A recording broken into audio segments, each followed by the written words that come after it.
Әкем 17-сінде жәрмеңкеге барып, бір қызды көріп қалады. Көк көйлек киіп, шашына шашбау таққан 14 жастағы бойжеткен.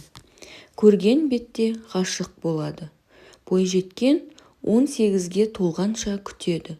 Сосын анамды айттырып барып, келісімін алады. Той жасайды. Әкем анамды керемет жақсы көретін. Әке-шешем кедей малшылар еді.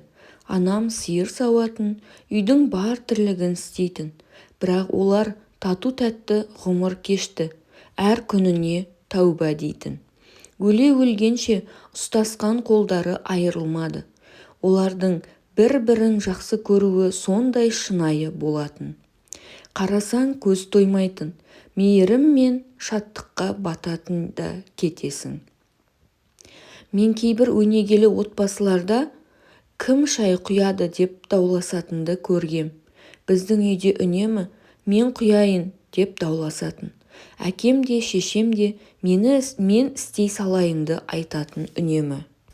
Өмірлік серігің сенен артық жауапкершілік алған сайын адам одан да көп жауапкершілік алғысы кеп тұрады екен.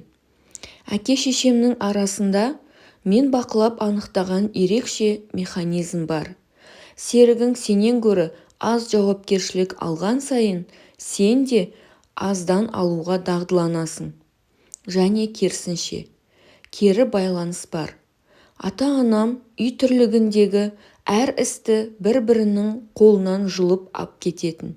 Мейлі қиын-іс, шешілмейтін түйін болса да, екеуі бір-біріне қызмет еткісі келіп тұратын. Әкем таңертең тұрып қырынғанда ән салатын. Анам оған, ән салмашы, ойың бөлінеді ғой дейтін. Ол кезде анам мектепке дейінгі білім беретін мекемеде жұмыс істейтін. Таң атпай тұрып, есеп жазып отырушы еді. Ал әкем оған, мақұл, салмадық ал, бір күні ән салғаны жақсы еді, ән салса ғой деп армандарсың дейтін. Ән салса ғой деп армандарсың дегені көңіліме жазылып қалыпты. Қызық, неге дәл осы сәт есімде қалды екен? Олардың некесі өте бақытты әрі көңілді болды. Екеуінің тілегі мен ниеті бір еді. Дәл осындай некені ешкімнен кездестірмедім. Парасатты, терең болып шектелмей, әр сәт сайын көңілді, күн сайын көз қуантатын некені таба алмадым. Әр таңымызды әкемнің дұғасымен бастайтынбыз.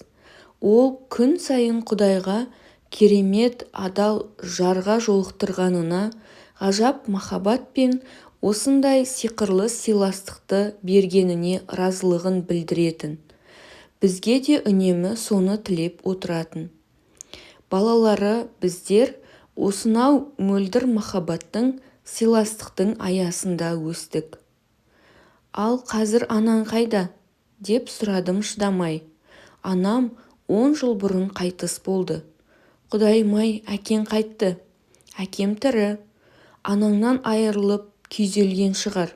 Жоқ, ол күн сайын айырылысудың ауыр салмағы анама емес, өзіме түскені үшін алғыс айтып отырады. Өте керемет мөп-мөлдір махаббаттың кішкене ғана тарихы. Әңгіме ұнаса, каналға тіркеліп, комментарий қалдыра кетіңіз. Алдағы уақытта бұдан да керемет әңгімелер шығатын болады.